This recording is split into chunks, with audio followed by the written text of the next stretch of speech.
and welcome to North American Ag Spotlight. I'm Chrissy Wozniak. My guest today is the Livestock Manager at the American Royal. And the American Royal has been a Kansas City tradition since 1899, offering nearly 500,000 youth and adults from around the world the opportunity to participate in high-quality events and experiences. These include nationally competitive livestock shows, the world's largest barbecue competition, regional and national equine shows, youth and professional rodeos, and educational outreach for both elementary and secondary students. In 2024, the American Royal celebrated its 125th anniversary and introduced the Spring Youth Livestock Show. With a deep commitment to inspiring and developing future leaders in agriculture, the American Royal is thrilled to bring this event back for 2025.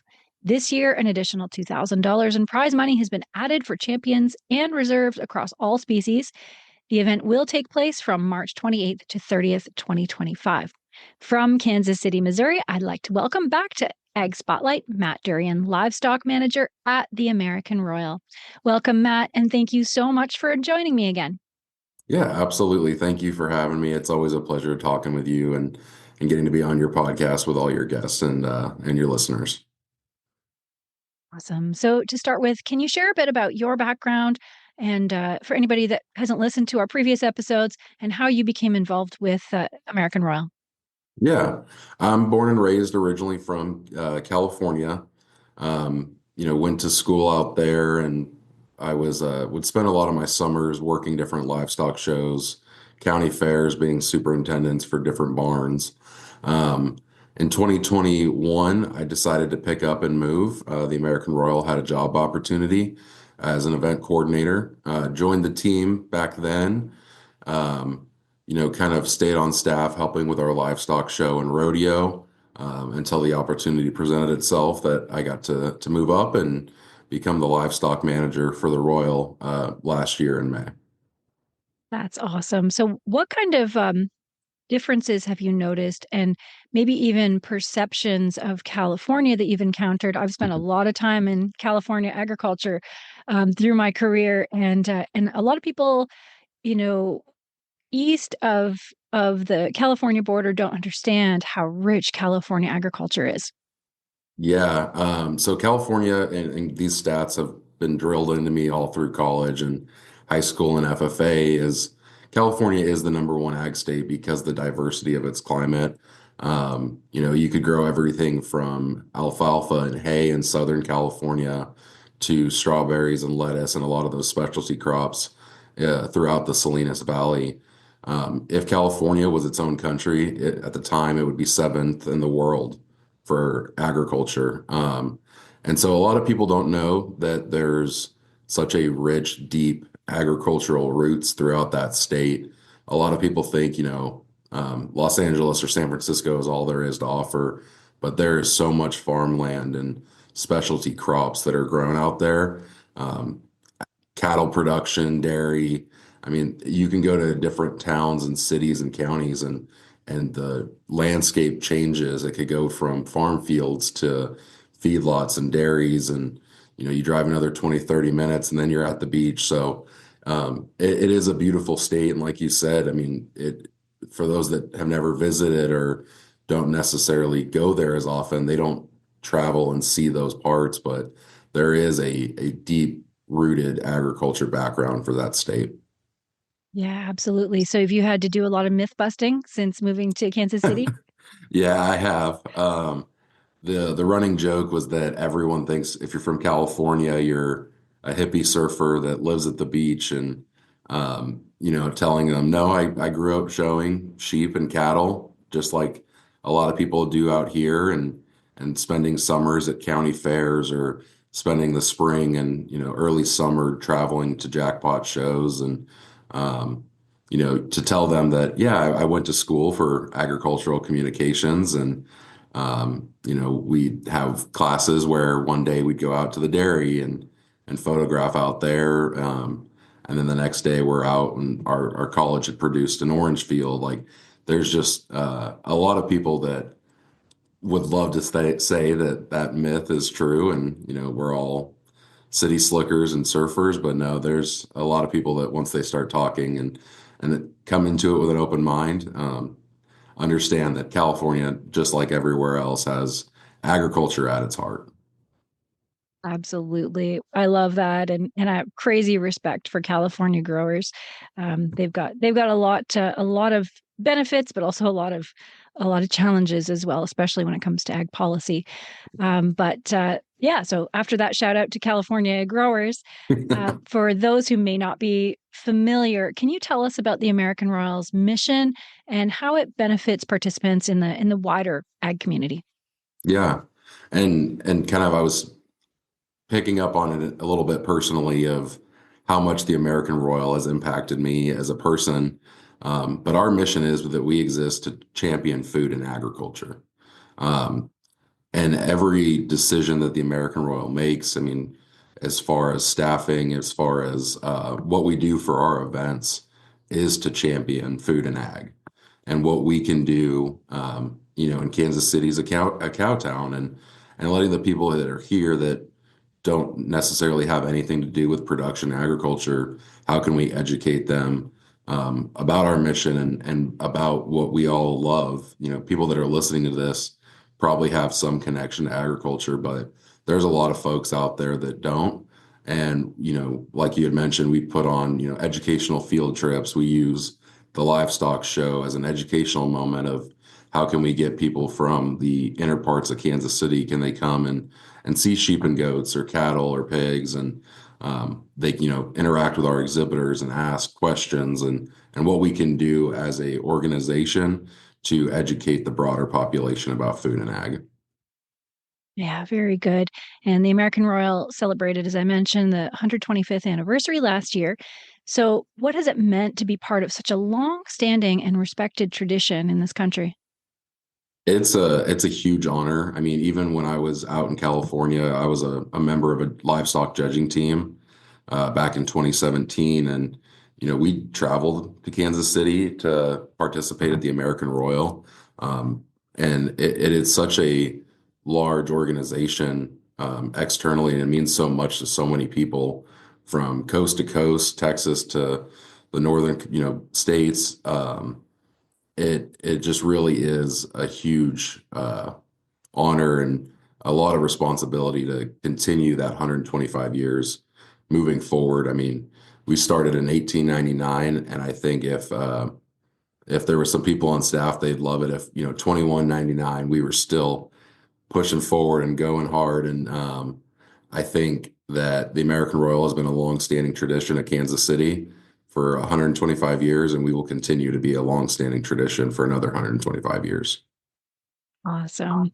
And the Spring Youth Livestock Show was introduced last year. It's returning this year. What inspired this decision to bring it back, and really why to start it right from the beginning? Yeah. So, as a celebration of our 125 years, we kind of were looking at all of our events across the board and what can we do to improve or stand out and be different. Um, and one of the things that we looked at was that there's not a lot of national shows in the spring. There's some different state shows, like all the Texas majors, and Oklahoma has their own state shows. And we wanted to look at this as an opportunity to give exhibitors two chances to come show at the American Royal. And so we launched this idea of the American Royal Spring Show as a scaled down version of our fall show. So instead of being the full 17 days, move in to move out is only 4 days. Trying to kind of fit into that window of opportunity that we have between other shows.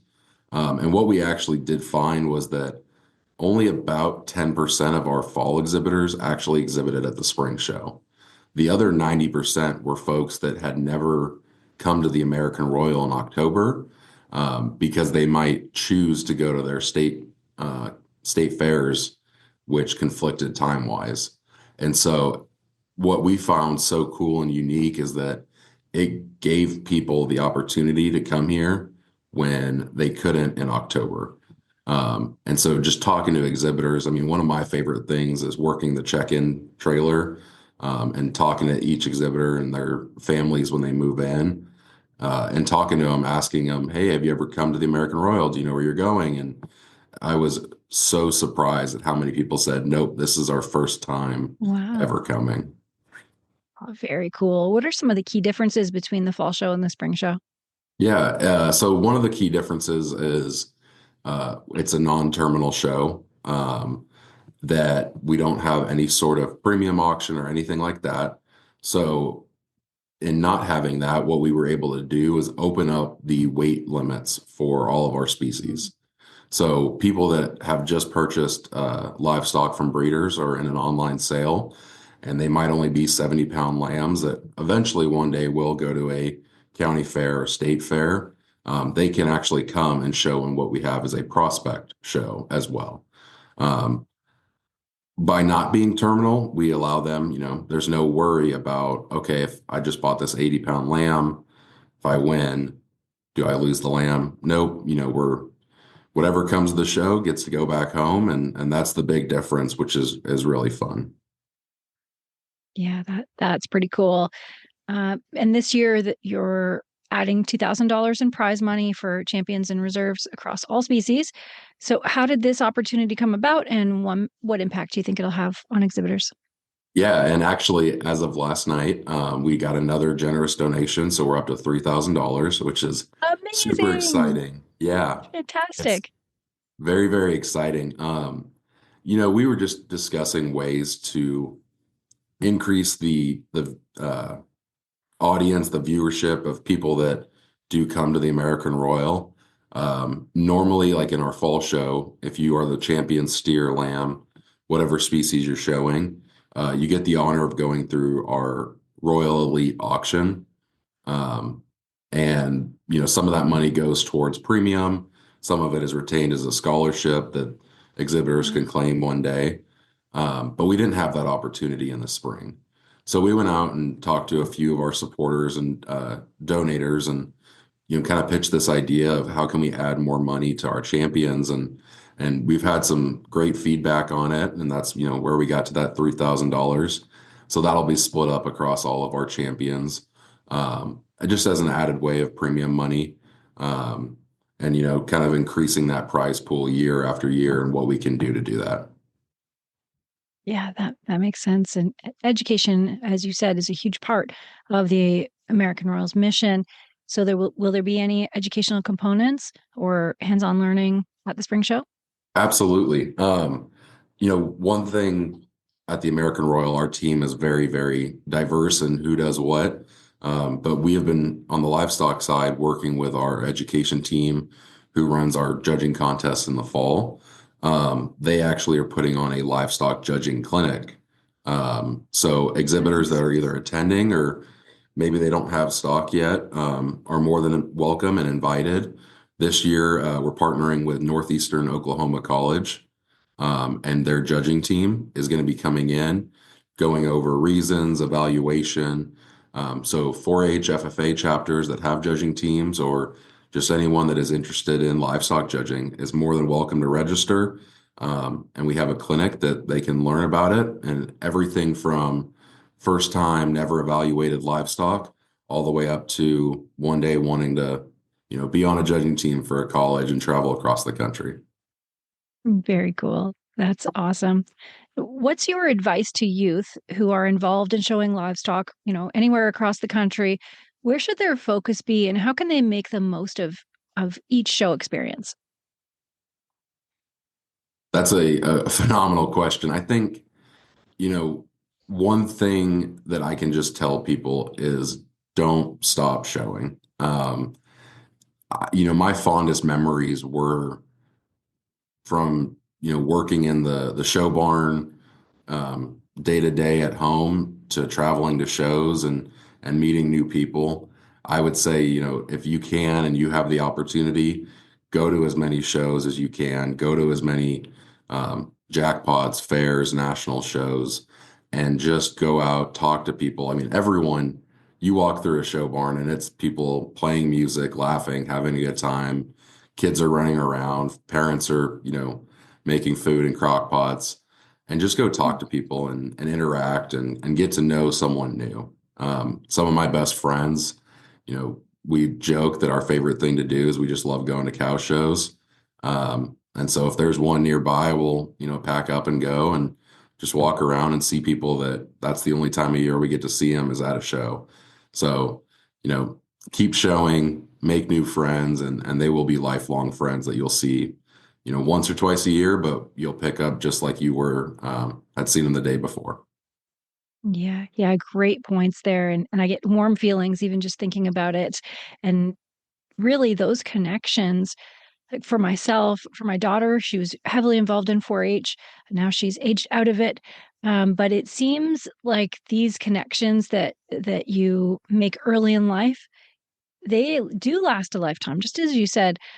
So, yeah, have you seen that, in your own life, in your own, um, the kids that you bring through these shows? Is that what you're seeing too? Oh, absolutely. I will say that, my best friends are people involved in the show industry. And we're all busy and have different schedules. But when it comes to October or our spring show and they come by the building and it's just like seeing your friends again. There's exhibitors that I've seen year after year and you get to know them and you get to learn, how's Indiana been? How's Texas been? Illinois, like it is such a rewarding experience. And they become lifelong friends and you get to watch them grow as individuals, but you get to watch them progress throughout their show career, or if they're a producer and you get to see their, cattle change. It is a phenomenal, rewarding experience for sure. That's awesome. And for those traveling to Kansas City for the show, are there any must-see attractions or, local experiences that you'd recommend while they're in town? Yeah, I would say that people from Texas are not going to like to hear this, but Kansas City is a barbecue city. Mhm. There are some phenomenal places within a short jaunt of the Royal, and I'd say if you get the opportunity, go give those a try. Um, depending on availability, but we are also on top of opening weekend for baseball, and the Kansas City Royals are, fun fact, named after the American Royal. No way. So, Oh, oh that's yeah, cool. yeah. So if you have the opportunity and there's some tickets available, it's opening weekend, so baseball will be starting. Oh, that's great. And where can exhibitors register to participate, and how can attendees get tickets? Yeah, I'd say go to our website, AmericanRoyal.com. We just released as part of the 125th, a rebrand and a new website that is clean and user friendly. There's a livestock page that has the Spring Livestock Show as a drop down. That most of the questions or anything you need to find would be right there. Very good. And we work in a very generous industry as well. So how can listeners support or get involved with the show, whether they're companies or people, people that know the importance of youth and livestock? Are there opportunities for sponsorships or donations? Absolutely. We are a nonprofit organization. I'd say our biggest um, supporters are companies and organizations that want to support the mission of championing food and agriculture. And then I'd say another way of a non-financial support is we are always looking and welcoming volunteers through our doors. We have a small Great. staff of about 18 to 20 people. And a lot of our work is done by people just donating their time. And that would be a big key component that I'd say that is a invaluable resource is our volunteer base. Amazing. Well, thank you, Matt, for joining me today. I look forward to hearing about how the show goes, and good luck with everything. Thank you so much. I appreciate you having me, and hopefully we'll talk again in the fall. Absolutely. And thanks to all who are watching or listening. If you want to learn more, the links are provided in the show notes. Don't forget to subscribe to North American Ag Spotlight on Rumble, YouTube, Telegram channels. You can also find the podcast on Spotify, Apple, Amazon, Listen Notes, or really wherever you listen to podcasts. And if you enjoyed this episode, I would love it if you shared it. And have a great day.